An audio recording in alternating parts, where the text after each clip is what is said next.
안녕하세요. 전 분당에 살고 있는 30대 중반의 여성입니다. 전 이곳을 동서 때문에 알게 됐는데요. 이곳에 있는 사연을 보고 얼마나 놀랐는지 몰라요. 세상에 정말 못된 사람들이 많다는 걸 다시금 알게 됐거든요. 아무래도 직접 비슷한 일을 겪어서 그런지 사연을 읽다 보면 감정이입이 돼서 저도 모르게 욕을 하고 우라통이 터질 때가 많았습니다. 그럴 때면 꼭 저와 동서가 겪은 일이 떠오르면서 또다시 화가 나고는 하더라고요. 그래서 그 감정 그대로 지금 이렇게 사연을 보내게 됐어요. 지금의 흥분이 가라앉기 전에 말을 해야 그 당시 상황을 제대로 전할 수 있을 것 같아서 바로 저와 동서가 겪은 이야기를 해보도록 하죠. 남편과 저는 3년의 연애 끝에 결혼을 약속했고 서로 집에 인사를 드리게 됐어요. 연애하는 동안은 집에 찾아가거나 가족들을 만난 적이 없어서 결혼하면서 인사를 드린 게 첫 인사였죠. 결혼 약속을 하고 예비 시댁을 찾아뵀어야 했는데 그게 어찌나 긴장되고 걱정이 되던지 저는 어머님을 뵙기 며칠 전부터 걱정에 잠까지 설칠 정도였습니다. 그럴 만도 했던 게 제 주변 다른 친구들은 이미 결혼한 친구들이 많았었고 그런 이유로 주변에서 결혼에 대한 이야기를 많이 듣게 됐거든요.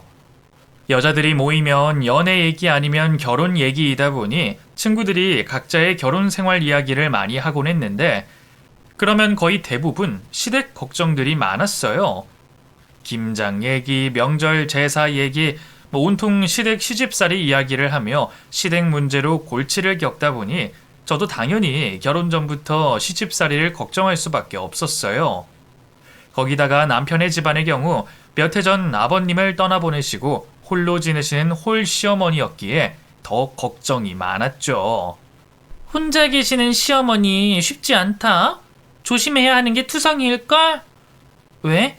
시어머니 혼자 계시면 건강 걱정되니까?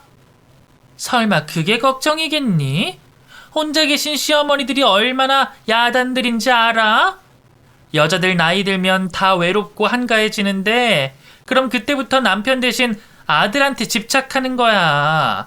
그럼 당연히 아들 뺏어간 며느리가 미울 테니 시집살이에 구박 시작할 거고 남편은 혼자 있는 자기 엄마가 불쌍할 거야. 그러다 보면 고부 갈등 생기고 부부싸움 나고 그러는 거지. 기혼인 친구들은 혼자 계신 시어머니가 남편 대신 아들에게 집착할 거라는 말을 시작으로 한가해서 자식들한테 관심이 많을 거라느니 매주 시댁에 불려갈 거라느니 하며 온갖 말들로 저에게 겁을 주곤 했습니다. 걱정의 정도는 저마다 다 달랐지만 기혼 친구들은 하나같이 홀 시어머니 걱정을 하더라고요. 처음에는 별 생각 없던 저도 먼저 결혼한 선배들에게 그런 조언을 들으니 괜히 두려워지는 게 당연했습니다. 저희 시어머니는 안 그러실 거라 기대하면서도 저도 모르게 엄청 긴장이 되더라고요. 그렇게 온갖 걱정을 하던 저는 제 걱정과 달리 너무나 편안한 시어머니를 만나게 됐습니다. 혹시나 시어머니 앞에서 실수라도 할까봐 잔뜩 굳어 있었는데 오히려 어머니께서 먼저 제게 살갑게 다가와 주셨거든요. 안녕하세요 어머님. 처음 뵙겠습니다. 이경은이라고 합니다. 어머 네가 경은이구나. 듣던 것보다 훨씬 예쁘네. 그래 만나서 정말 반갑구나. 그런데 왜 이렇게 긴장을 했니? 내가 무서워? 예? 아니요. 어머님 처음 뵙는 자리라 긴장이 되네요. 아유 얘는 참. 내 앞에서 긴장을 왜 하니? 긴장할 필요 없어. 앞으로 식구들 사이인데 편하게 하렴. 나 그렇게 팍팍한 시어머니 아니다. 설마 내가 시집살이 시킬까봐 그러니? 나 절대 그럴 생각 없어. 내가 아들만 있어서 그런지 며느리들이면 다 딸처럼 대해주고 싶었거든. 나는 벌써부터 경훈이랑 가까워진 것 같은데? 그러니까 너도 편하게 해라. 우리 앞으로 잘 지내보자. 어머님은 처음 만나는 자리임에도 저를 반가워해 주셨고 긴장해서 돌처럼 굳어있는 저에게 착하고 붙으셔서 잘 지내보자며 말씀해 주셨습니다.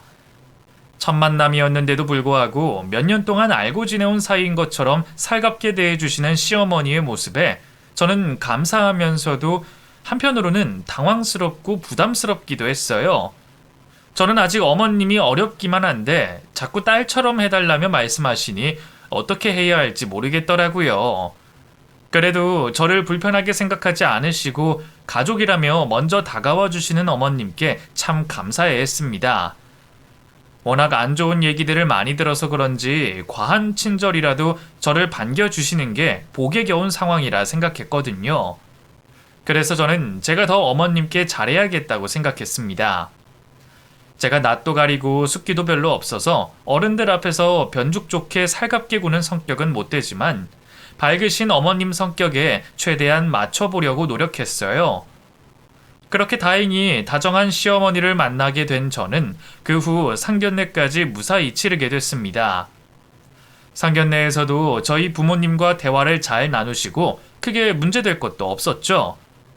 보통 결혼 준비를 하면서 싸움이 나고 상견례 자리에서 문제 생기거나 파혼하는 집들도 많다 그러던데 저희는 일사천리로 결혼이 진행되는 듯 했어요. 그렇게 상견례를 무사히 마치게 된 저희는 그 후 결혼 준비를 시작하게 됐습니다. 처음에는 시작이 반이다 싶어서 결혼 허락받고 상견례만 하면 나머지는 쉬울 거라 생각했는데 결혼 준비라는 게 제 생각보다 만만한 게 아니더라고요.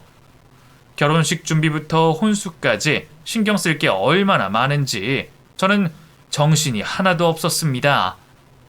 남들은 그래서 웨딩 플래너를 쓴다고도 하던데 저희들은 저희 힘으로만 결혼 준비를 하려다 보니 예산이 빡빡해서 모두 직접 알아보고 해야 해서 더 힘들었었죠.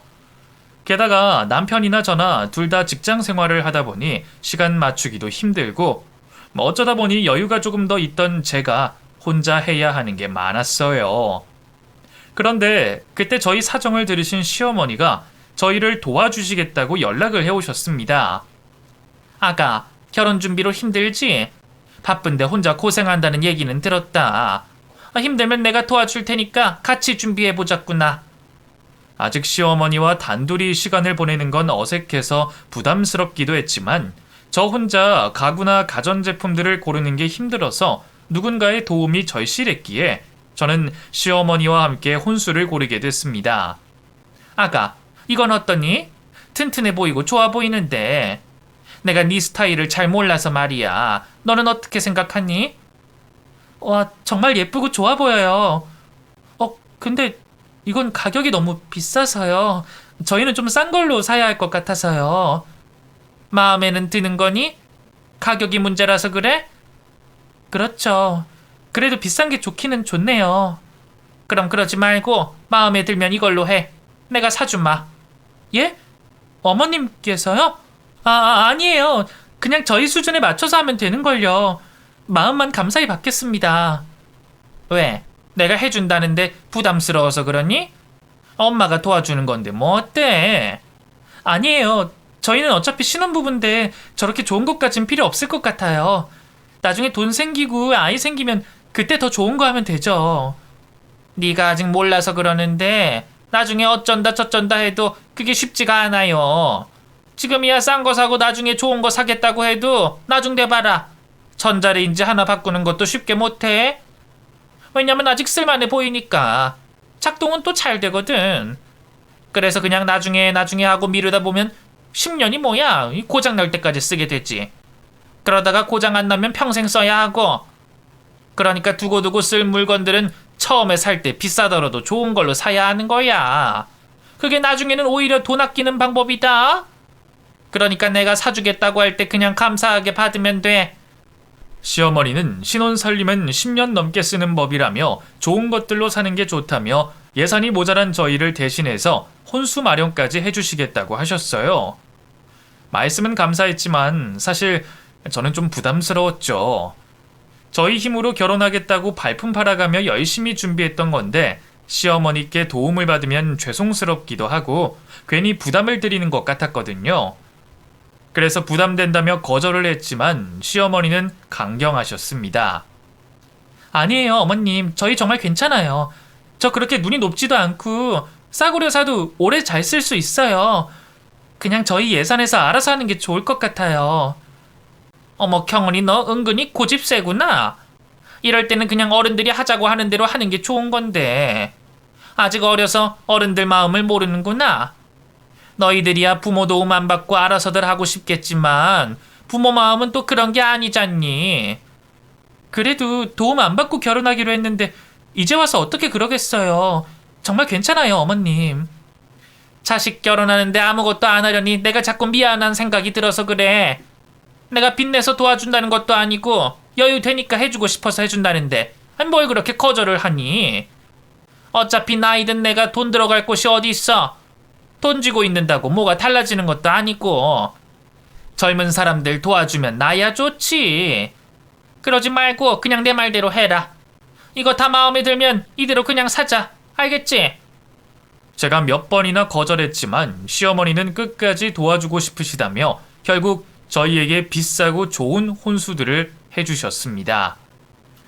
저희가 처음 생각했던 예산의 몇 배가 넘는 돈이라 죄송스럽고 부담스러웠지만 어머님께서 좋은 마음으로 해주신다고 하니 감사하게 받기로 했죠. 그런데 어머님의 도움은 거기서 끝이 아니었어요. 비싼 가전 가구를 해주신 걸로도 모자라서 저희 집을 구하는 데까지 도움을 주셨거든요. 원래 저희가 신혼집으로 골라둔 아파트가 있었는데 그 집은 저희 예산에 적당한 작은 구축 아파트였습니다. 평수도 작고 조금 오래된 집이기는 했지만 도배장판 새로 하고 셀프 인테리어를 해서 들어갈 생각이었죠. 작다고는 해도 두 사람 살기는 좁지 않았고 예산에도 맞아서 꽤 괜찮다고 생각했는데 그 집을 보신 어머님께서 걱정을 하시더라고요. 근데 이 집이 좀 작지 않니? 낡기도 너무 낡았고. 너희는 이 집이 정말 마음에 들어? 저희 예산으로 이 정도면 분에 넘치는 집이에요. 가격 때문에 아예 빌라를 알아보기도 했는데 차라리 오래되더라도 아파트가 낫겠다 싶어서요. 저희는 이 정도면 괜찮은 것 같은데요. 아유, 니들은 그래도 젊은 애들이 욕심도 없니?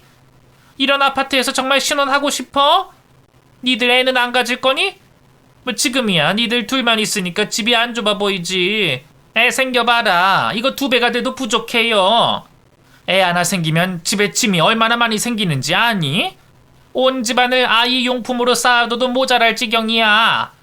근데 니들이 이 집에서 평생 둘이 살 것도 아니고 집이 너무 작다. 그러지 말고 내가 돈 보태줄 테니까 더 큰 곳으로 알아봐.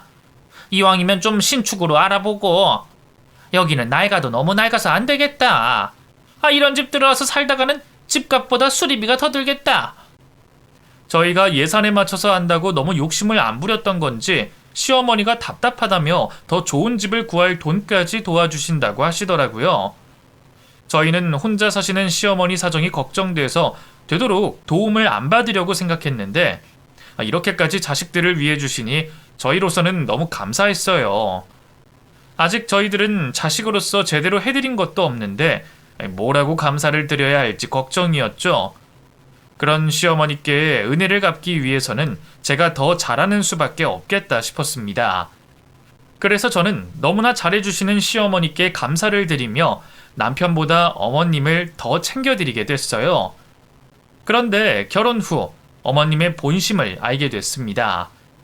그동안 저희 부부에게 주셨던 도움 모두 다 자식들 잘 되라는 마음의 한 행동이 아니라는 걸 말이죠. 그 마음을 알게 된 건 남편과 결혼식을 올리고 신혼생활을 하게 된 지 한 달쯤 되어 가던 때였어요. 그때부터 시어머니께서 하루도 빠짐없이 저를 시댁으로 부르기 시작하셨죠. 처음에는 회사에서 퇴근하고 있는 저에게 저녁밥이나 같이 먹으며 시간을 보내자고 연락이 오셨어요. 맛있게 밥 먹고 어머님과 즐거운 대화를 나누고 있었는데 집에 갈 때쯤이 다 돼서 저에게 한 가지 제안을 하시는 겁니다. 경은아, 너 나랑 종종 이렇게 저녁밥도 먹고 대화도 하면서 지낼래? 저야 어머님과 이렇게 시간 보내면 좋죠. 그렇지? 그러면 이왕에 보는 거 네가 올 때마다 살림 배우면 되겠다. 결혼하고 나니까 살림 사는 게 영 쉽지 않지? 안 그래? 그건 그래요. 아무래도 제가 결혼하기 전까지 친정 부모님 밑에서 지내서 그런지 알아가야 하는 게 많더라고요. 요즘 인터넷에 잘 나와 있긴 한데 사람들마다 말도 다 다르고 또 제 상황과는 다른 경우가 많아서 답답할 때가 많긴 했어요. 그럼 잘 됐다. 내가 또 평생 가정주부로 살아왔잖니. 살림 그거 배우는데 얼마 걸리지도 않으니까 내 집에 와서 이렇게 밥 먹고 놀다 슬금슬금 배우면 돼.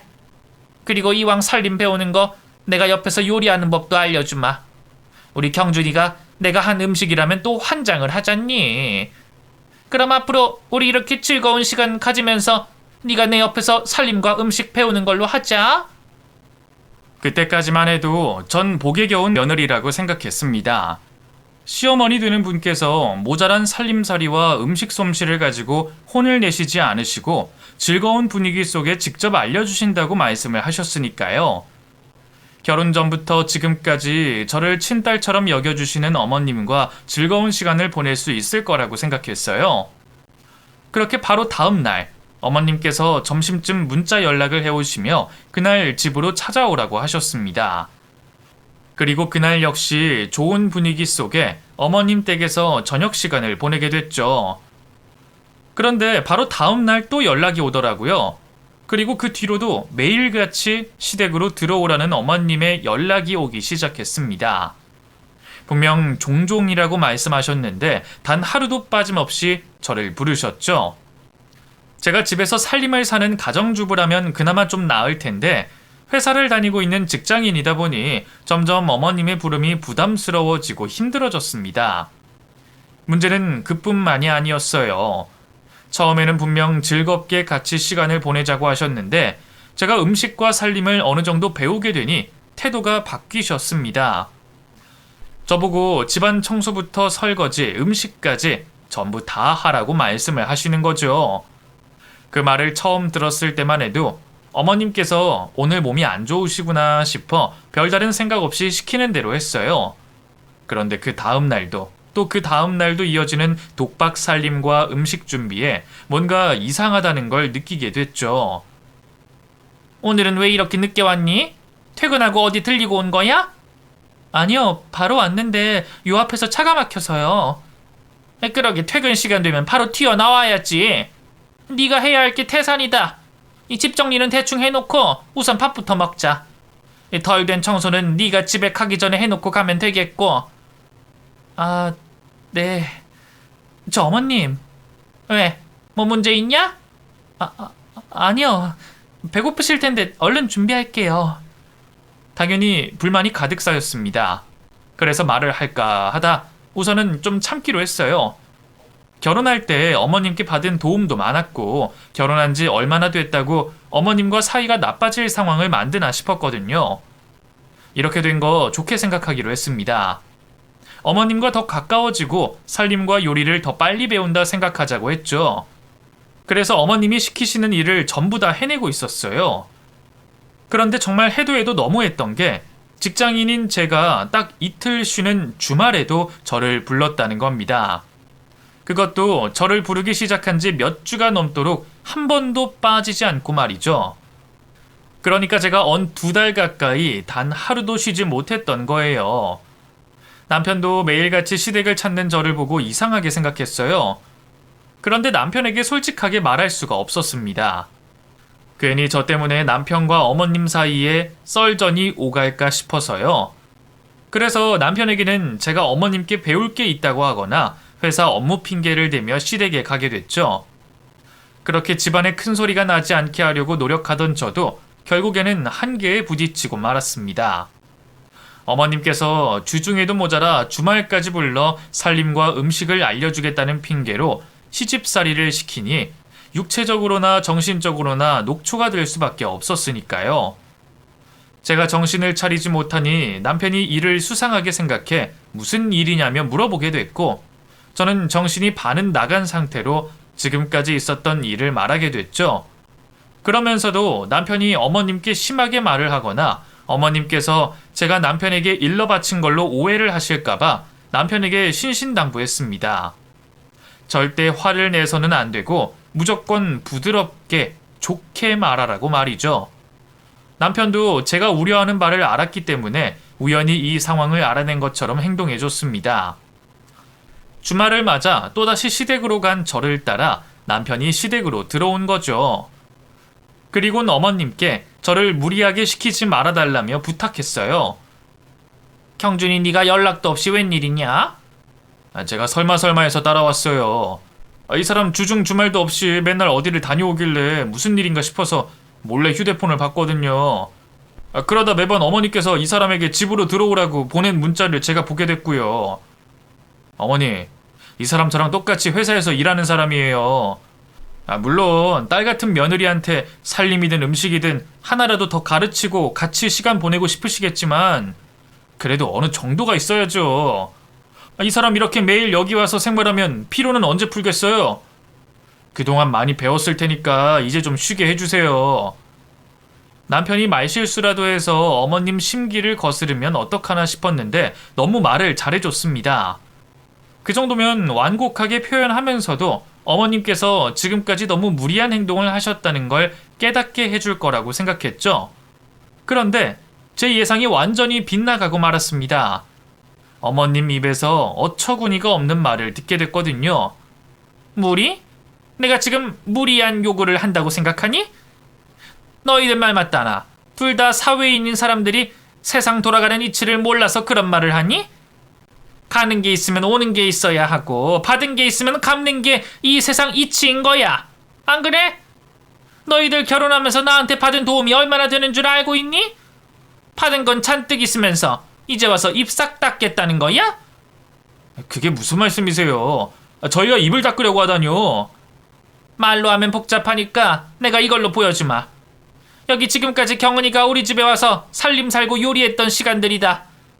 나랑 밥 먹고 수다던 시간은 제외했고, 그리고 여기는 그걸 이번 연도 시급으로 계산한 내용. 자, 그러면 지금까지 경은이가 우리 집에 와서 일한 값이 이거야.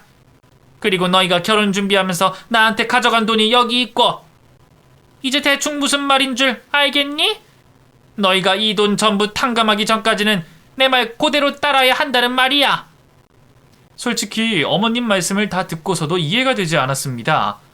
어떤 부모들이 저런 생각을 가지고 자식을 도와주겠어요. 그래서 어머님께서 저러시는 이유를 저에게 찾으려고 했죠.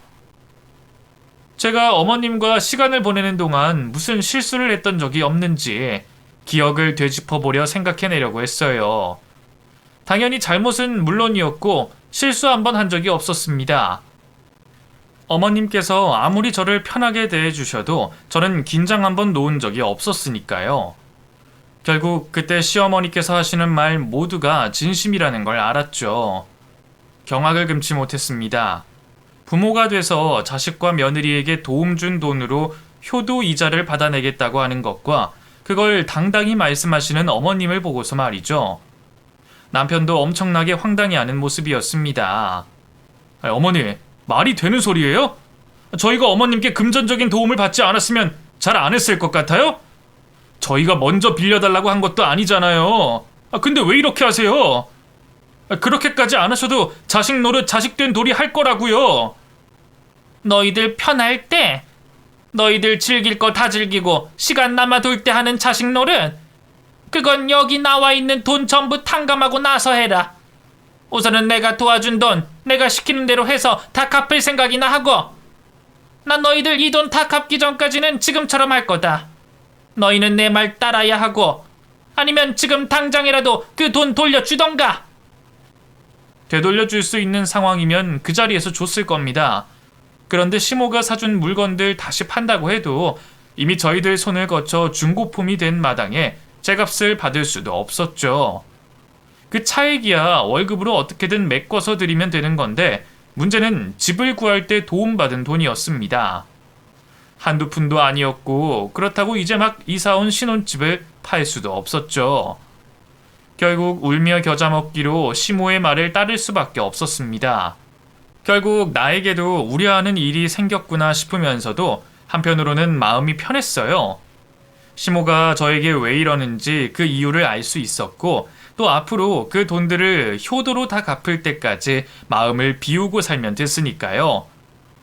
이후 저와 남편은 시모 시집살이와 수발을 들며 그 집 노예처럼 지내게 됐습니다. 그렇게 지내던 도중 대학교 때부터 자취를 하며 생활 중이던 시동생이 급히 결혼을 하게 됐어요. 이제 막 사회 초년생이 된 시동생이 결혼하겠다며 여자를 데려와 의아해하고 있었는데 그 이유가 있었습니다. 데리고 온 여자친구가 임신을 한 상황이었거든요. 그러다 보니 결혼을 서둘러 치를 수밖에 없었습니다. 아직 어린 두 사람이 결혼을 해서 아이를 키운다는 것도 걱정이 됐지만 그보다 먼저 떠오르는 걱정이 있었어요. 바로 시어머니였죠. 시동생과 동서가 별 생각 없이 도움을 주겠다는 시모의 돈을 받아 저희 부부와 똑같이 괴롭힘을 당하면 어쩌나 싶었거든요. 그래서 결혼 인사를 드리고 나오는 시동생과 동서를 몰래 불러내어 우리가 겪은 일을 말해줬죠. 시동생과 동서 모두 제가 하는 말을 쉽게 믿지 못하겠다는 모습이었습니다. 나중에 남편이 제 말을 거들고 모든 것이 사실이라고 말하자 그제서야 어이없어하며 믿는 눈치였죠. 형, 왜 그런 일 겪으면서 나한테 말을 안 했어? 내가 큰 도움이 되진 않겠지만 그래도 같이 엄마 설득해 볼 수 있었을 텐데. 어머니 설득시킬 수 있다고 생각했으면 너한테 부탁했을 거다. 그런데 너 어머니 성격 알잖아. 칼 같으신 거. 그리고 밖에서 일하기도 힘들 텐데 형이 돼서 동생한테 괜한 짐을 줄 수는 없지. 그나저나 우리가 하는 말 무슨 말인지 알겠지? 무슨 말인지는 알겠는데 우리 사정이 좀 그래서 엄마가 도와준다고 하면 또 어떻게 될지 모르겠네. 우선 결혼 준비 돼가는 거 봐서 고민해봐야 할 것 같아. 저와 남편이 시동생과 동서에게 시모의 도움을 받지 말라고 신신당부를 했지만 시동생은 현실적인 이유로 고민을 해봐야 할 것 같다고 했습니다.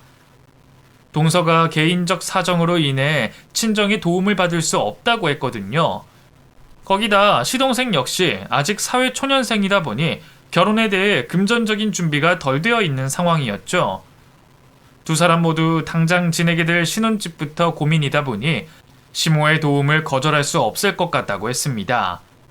그 말을 듣고 난 이후 집으로 들어온 저와 남편은 긴 상의 끝에 시동생과 동서에게 전셋집을 구할 수 있는 정도의 도움을 주자는 결정을 내리게 됐죠. 다른 것보다 동서가 마음에 걸렸어요. 아무래도 저처럼 홀몸이 아니라 아이를 가지고 있었으니까요. 설마 시모가 임신한 동서를 저처럼 부려먹을까 싶었는데 그래도 만에 하나 그 일이 벌어지면 안 되니 도움을 주기로 한 거죠. 그런데 좋은 먹잇감인 두 사람을 놓칠 시모가 아니었습니다. 저희가 두 사람에게 전세금을 도와주겠다고 말을 하기도 전에 전폭적인 지원을 해주겠다며 선수를 친 거죠. 전세금뿐만이 아니었습니다. 결혼식 준비부터 신혼살림, 그리고 생활비까지 도와주겠다고 했죠. 눈앞에서 그 말을 듣게 되자 저희가 전세금을 도와주겠다는 말은 꺼내지도 못하겠더라고요. 그 돈을 받고 몇 년이나 또 얼마나 고생을 하게 될지 걱정이 되면서도 한편으론 지금 시동생과 동서에게는 그 무엇보다 필요한 지원이라고 생각이 들었으니까요. 시동생과 동서도 그 도움을 받고 난 이후에 대가가 무엇인지 어렴풋이 알았지만 어쩔 수 없다는 입장이었습니다. 아무것도 해줄 것 없었던 저희는 모쪼록 두 사람에게 아무 일이 없기를, 또 시모가 정말 좋은 마음에 두 사람을 도와주길 바랬을 뿐이었죠. 하지만 이번에도 시모는 그 돈을 가지고 동서와 시동생을 부려먹기 시작했습니다. 동서가 자신의 말을 거역할 수 없다는 사실을 안 시모는 결혼식을 올리기 전부터 동서를 시댁으로 부르기 시작했죠. 저에게 했던 것처럼 처음에는 잘해주는 모습도 없었어요. 아무래도 동서가 친정과 연락을 하지 않는 걸 알고서 눈치를 보지 않고 행동하는 것 같았죠. 그러다 보니 저에게 했던 것보다 더 거리낌 없이 동서를 부리기 시작했습니다. 전 나이도 어리고 임신까지 한 동서가 걱정됐어요. 아직 생각 없이 자기 삶을 즐기기만 해도 되는 나이에 시댁에서 시모에게 괴롭힘을 당하고 있으니 보는 입장이었지만 마음이 편할 리가 없었죠. 그래서 제가 동서 대신에 시댁 일을 도맡아 하기로 했습니다. 하지만 회사 다니는 제가 동서를 도와줄 수 있는 시간은 퇴근 시간 이후였기 때문에 그 외의 시간은 동서가 고생을 해야 했죠. 결혼식을 올리고 나서는 더 했습니다. 결혼식 날 동선의 친정 부모님께서 자리를 하지 않으신 걸 가지고 시모는 동서에게 집안 이야기를 들먹이며 정신적으로 괴롭히기 시작했죠. 그렇게 시모에게 시달리다 보니 동서는 결혼한 지 얼마 되지 않아 결혼 전과 얼굴이 딴판이 되어 있었어요. 생기 있고 밝은 모습의 동서 얼굴이 언제부터인가 바짝 마른 나무 장작처럼 생기라고는 찾아볼 수 없는 얼굴이 되어 있었죠. 홀몸도 아닌 동서가 걱정이 됐던 전 동서를 더더욱 챙길 수밖에 없었습니다. 주말이면 잠깐이라도 쉬게 하기 위해 제가 시댁에 상주했고 여유가 좀 있다 싶으면 동서를 데리고 나가 음식들을 사 먹이고는 했죠. 그렇게 동서를 도와주며 지내다 보니 어느새 임신한 동서의 출산 예정일이 가까워져 가고 있었습니다. 시모도 출산이 가까워진 임산부는 고생시킬 수 없었는지 전보다는 동서를 부려먹지 않고 있었어요. 대신 그 일을 해야 하는 사람이 필요했었으니 제가 대신하고 있었죠. 그래서 한동안 동서를 시댁으로 부르지 않았는데 시모가 갑자기 저보고 동서에게 연락을 하라고 하는 겁니다. 제가 시댁에 있었는데도 불구하고요. 그러더니 저보고 동서가 좋아할 만한 음식을 차리라고 했죠. 무슨 바람이 불어 저러나 싶었어요. 또 굳이 동서를 부르는 이유가 궁금했죠. 어쨌거나 시모가 시키는 대로 음식 준비를 했고 오랜만에 온 가족이 모여 식사를 하게 됐습니다. 다 같이 모여서 밥을 먹는 식사 자리가 당연히 즐거워야 했지만 다른 가족들 모두 시모 입에서 무슨 말이 나올까 싶어 눈치를 보며 불편해하고 있었죠. 그러다 시모 입에서 오늘 이 자리를 만든 이유가 나왔어요. 내가 오늘 둘째 널 부른 건 할 말이 있어서야. 오늘 다른 가족들 있는 이 자리에서 약속받으려고. 너 곧 출산일 텐데 무조건 자연분만으로 해야 한다. 알겠어? 네 몸 걱정해서 말하는 게 아니야. 자연분만을 해야 애가 건강해서 그렇지. 너도 알지? 자연분만하면 애가 출산할 때 엄마 유익균 많이 받아서 좋다는 거. 그래서 자연분만으로 낳은 아이들이 제왕절개한 애들보다 똑똑한 거야. 나도 그렇고 우리 어머님도 그렇고 우리 집안은 대대로 자연분만을 해왔다. 제왕절개에서 내 첫 손주를 팔푼이로 안겨줄 거 아니면 무조건 자연분만으로 낳아라. 그리고 자연분만으로 낳아야 산모가 빨리 몸을 회복해. 너가 못 움직이니까 낮에 집안일을 대신해줄 사람이 없잖니. 첫째는 회사가 있어서 부를 수도 없고 어쨌든 무조건 자연분만이다. 알겠지? 틈틈이 운동해서 자연분만에 문제없게 해. 시모가 또 억지를 부리는구나 싶었어요. 물론 자연분만이 장점이 많기는 했지만 그것도 다 상황에 따라서 선택을 하는 건데 무조건 자연분만으로 낳으라고 하니 어이가 없었죠. 첫 손주 건강 때문이라고 말을 했지만 그보다 뒤에 이야기한 이유 때문에 자연분만을 강요하는 것 같았습니다. 낮에 자신의 일을 대신할 사람이 없다는 그 말이요. 저 이외에도 그 자리에 있던 가족들 모두 어이가 없다는 표정이었지만 그렇게 심각하게 생각하지는 않았어요. 동서도 전부터 자연분만을 생각하고 있었다는 걸 다들 알고 있었으니까요. 다들 이 이야기 외에 다른 말이 나오지 않는 걸 다행이라고 생각했고 그렇게 다른 소동 없이 무사히 자리를 마칠 수 있었죠. 그리고 얼마 뒤 출산일이 임박한 동서가 출산을 하기 위해 입원을 하게 됐습니다. 그런데 병원에서 예상했던 것보다 더 다급한 상황이 됐죠. 진통도 얼마 되지 않은 상황에 출산 준비를 해야 한다고 하더라고요. 하필 그때 시동생이 사돈 어른들을 데리고 오겠다고 나간 상황에서 말이죠. 거기다 의사 선생님께서 태아의 위치가 위험하게 되어 있다면서 어쩔 수 없이 제왕절개를 해야 한다고 말씀하셨어요. 저야 뭘 모르니 힘들어하는 동서가 출산을 빨리 끝마칠 수 있게 그렇게 하자고 했죠. 그런데 그때 시모가 소리를 지르며 절대 제왕절개는 안 된다고 했습니다. 안 돼요. 우리 며느리 절대 제왕절개 안 합니다. 애 위치야 좀 기다리다 보면 움직일 거고 그때까지 참았다가 자연분만하면 되는 거잖아요. 안 됩니다. 지금 태아 머리가 내려올 때까지 기다릴 상황이 아니어서 수술해야 한다고 말씀드리는 거예요. 시간 끌면 태아는 물론이고 산모도 위험한 상황입니다. 나도 애 둘이나 낳아봐서 압니다. 잠깐 진통 온 것 가지고 문제 없어요. 그러니까 애 위치 바뀔 때까지 기다립시다. 저기 저 공 같은 거 쓰면 애가 차세를 바꾼다면서요. 저거 하면서 몇 시간 기다려 봅시다. 어머님, 의사 선생님께서 안 될 상황이니까 이렇게 말씀하시는 거겠죠. 동서 많이 힘들어 하잖아요. 지금 출산 방법이 중요한 게 아니라 동서랑 아이가 중요하죠. 이러지 마세요. 너가 뭘 한다고 이래? 가만히 있어라. 괜히 내 화 돋구지 말고.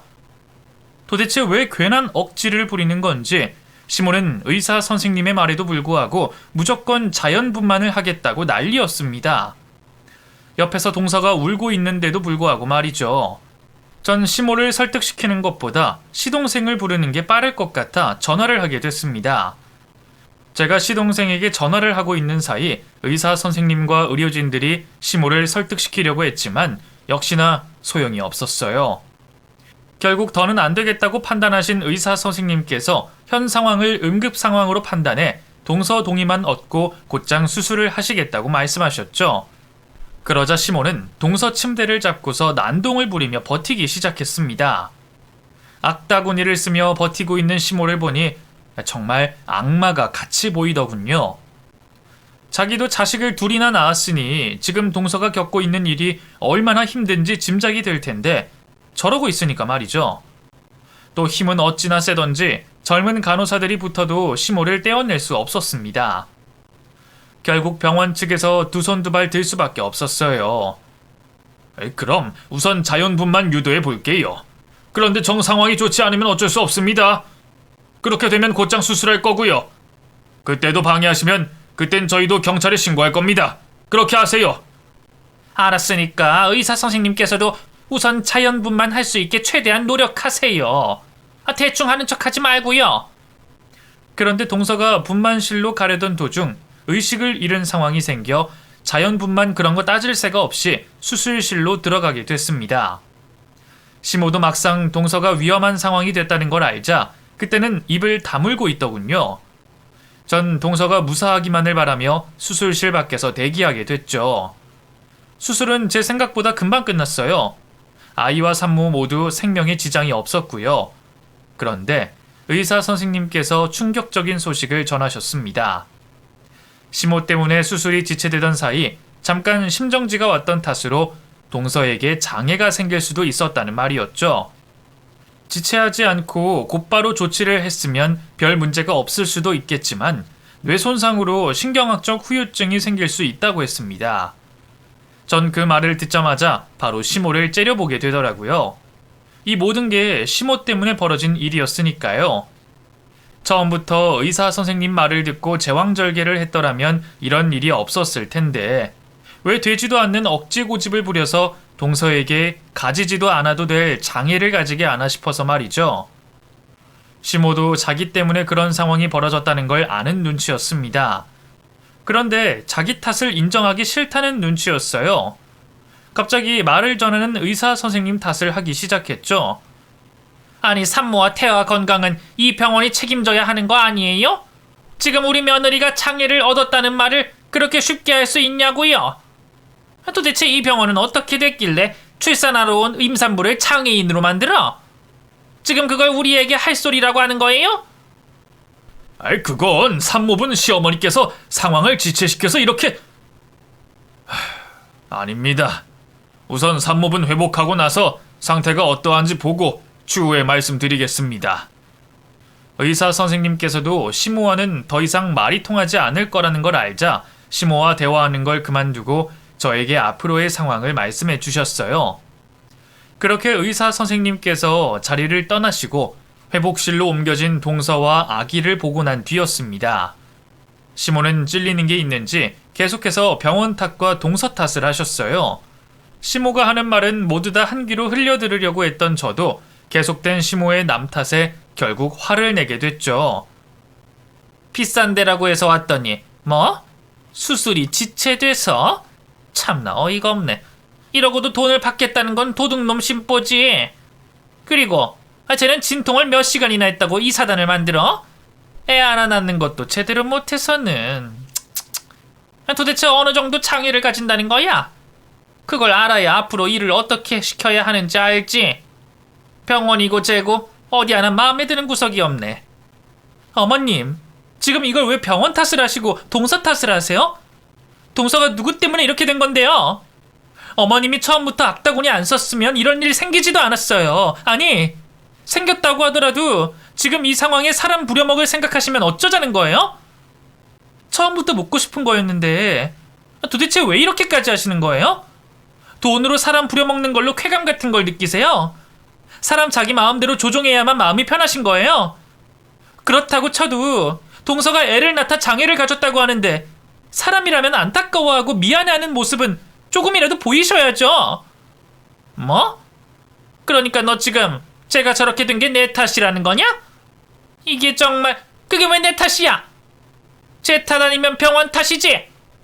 산모가 진통 몇 시간 참지 못한 게 말이 돼? 그리고 병원은 왜 조치를 빨리 취하지 않았는데? 너 이번 일을 빌미 삼아 내 손에서 벗어나려고 하는 것 같은데 괜한 일 연결시키지 마라. 그리고 네 일도 아니면서 왜 난리야?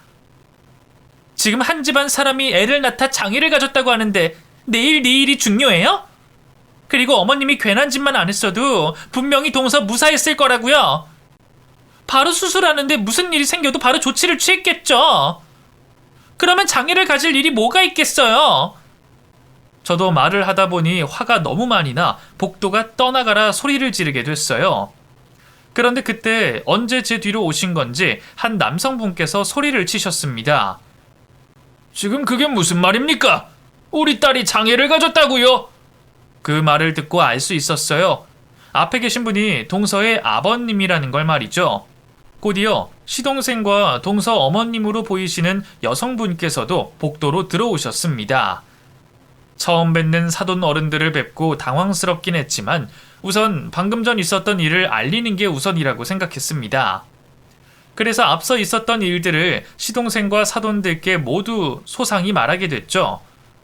저에게서 이야기를 들으시는 내내 몸을 부르르 떠시며 분노를 겨우 참고 계시던 두 분은 동서가 장애가 생겼을지도 모른다는 저의 말에 더는 참지 못하셨어요. 두 분이 동시에 주먹 한 방을 내미셨고 시모는 그걸 맞고 주저앉아 버리게 됐죠. 처음 본 사돈들이 자신의 얼굴에 주먹을 꽂자 시모는 고소하겠다고 난리를 쳤습니다. 뭐야? 당신들 쌍으로 깡패야? 왜 사람 얼굴을 때려? 내가 맞고도 가만히 있을 것 같아? 당신들 내가 고소할 거야. 폭행죄로 고소할 거라고. 고소해 이 사람아. 내가 당신이 한 고소 따위 무서워할 것 같아? 근데 당신 사람 잘못 건드린 거야.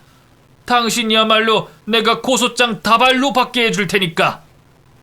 시모의 협박에도 사돈 어른께서는 겁 하나 먹지 않으시고 우리가 들어도 잘 모르겠는 법에 대해 줄줄이 말씀하셨습니다. 나중에 알고 보니 동서 아버님께서 변호사 출신이셨더라고요. 거기다 동선의 형편도 꽤 넉넉한 편이었고요. 동서와는 과거 진로 문제로 사이가 틀어져 서로 안 보는 사이가 됐다고 했습니다. 그러던 도중 시동생을 만나 혼전 임신까지 하고 결혼을 하겠다고 하니 그것도 마음에 드시지 않으셨나 봐요. 시동생이 성에 차지 않아 지금까지 동서와 의절을 한 상태로 지내고 계셨던 거였죠. 그러다 이번 출산 때 시동생이 가까스로 두 분을 설득시켜 모시고 온 거였습니다.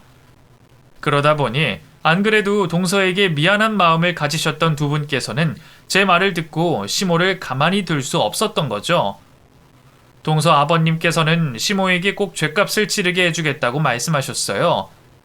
아까 말한 것처럼 내가 이 병원 관계자한테 먼저 제의해서 당신 의료행위 방해로 고소할 겁니다. 그리고 우리 딸이 장애를 가지게 된 일에 대해서도 피해 보상 받을 거고요. 또 당신 아들과 내 딸 이혼시키고 혼인 파탄의 원인으로 당신한테 위자료도 청구할 거예요. 나 절대 당신 가만히 안 둘 겁니다. 알겠어요? 이번에는 시모도 임자를 제대로 만난 것 같았습니다. 상대가 다른 것도 아니고 법에 정통한 분이니 또 자신이 저지른 잘못이 명백하니 잘못을 구할 수밖에 없었죠. 저도 시모가 무릎을 꿇는 걸 처음 봤어요. 그 자리에서 무릎을 꿇은 시모는 바닥에 머리를 꽂고 사죄하기 시작했습니다. 하지만 사돈어른 두 분께서는 시모의 사과를 받을 생각이 없었죠. 시모를 강제로 일으켜 세워 병원 밖으로 나가라며 내쫓아버렸습니다. 사돈, 제가 잘못했습니다. 우선은 진정하시고 차분히 대화로 풀어 가시죠. 제가 처음부터... 입에 발린 소리 할 것 같은데 집어치우고 당장 이 병원에서 나가요. 내가 지금 당신이 하는 말이 무슨 말이라고 해도 좋게 들릴 것 같아? 괜히 내 눈앞에 있다가 화 돋구지 말고 집에 가서 내 고소장이나 기다려요. 내가 아주 본때를 보여줄 테니. 자네 뭐하나? 자네 어머니 병원 밖으로 내쫓지 않고? 아니네, 내가 직접 하지. 이후 사돈분들께서는 말씀하신 것처럼 시모에게 소송을 하셨지만 시동생과 동서는 갈라놓지 않으셨습니다. 다행히 동서가 가지게 된 장애가 재활로 충분히 회복할 수 있는 정도의 마비였고 신체 활동에도 큰 무리가 없는 상황이었거든요. 또 동서가 시동생과는 절대 헤어질 수 없다고 말하며 두 분을 설득했다고 했죠. 대신 시동생과 동서가 시모와 연을 끊어버렸습니다. 그런 일을 겪었는데 당연한 일이겠죠. 그 일 이후 사돈들께 소송에서 패소를 당하고 시동생네와 연이 끊기게 된 시모는 저희에게 비벼보려고 했습니다. 그런데 제가 바로 옆에서 그런 꼴을 다 봤는데 그냥 있을 수는 없잖아요. 분명 그 다음번의 순서는 저일 텐데 말이죠. 그래서 남편과 상의 끝에 저희 역시도 시모와 연을 끊기로 했습니다. 맨날 협박용으로 쓰던 도움 준 돈들을 다 계산해서 주기로 하고요. 그제서야 시모는 인정에 호소하며 저희에게 매달렸지만 소용없는 일이었죠. 시모 곁에 있다 잘못하다가는 목숨이 위험한 상황인데 바보가 아니고서야 곁에 있을 수가 있나요? 자식이든 며느리든 자기 사람으로 보는 게 아니라 노예 정도로 보는 사람이기도 하고요. 그렇게 지금은 저나 동서나 시모에게 시달리지 않고 지내고 있어요. 요즘도 가끔 이 이야기를 꺼내고는 하는데 저희 두 사람 모두 치를 떨고는 합니다. 아마 몇십 년이 흘러서도 지금 돋는 소름 그대로일 것 같아요. 지금 생각하면 그때 어떻게 그렇게 하고 살았는지 상상도 안 될 정도니까요. 혼자서 늙어갈 시모가 안타깝긴 하지만 정신을 차리기 전에는 절대 만나지 않으려고 합니다. 그러니까 시모가 하루라도 빨리 정신을 차렸으면 좋겠네요.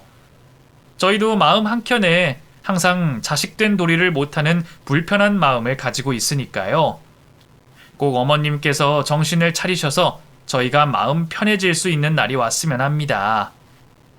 지금 상황에 변화가 생긴다면 다시 이곳에 사연을 보내도록 할게요. 그럼 다들 행복하시길 바라겠고 제 사연 들어주셔서 감사합니다. 안녕히 계세요.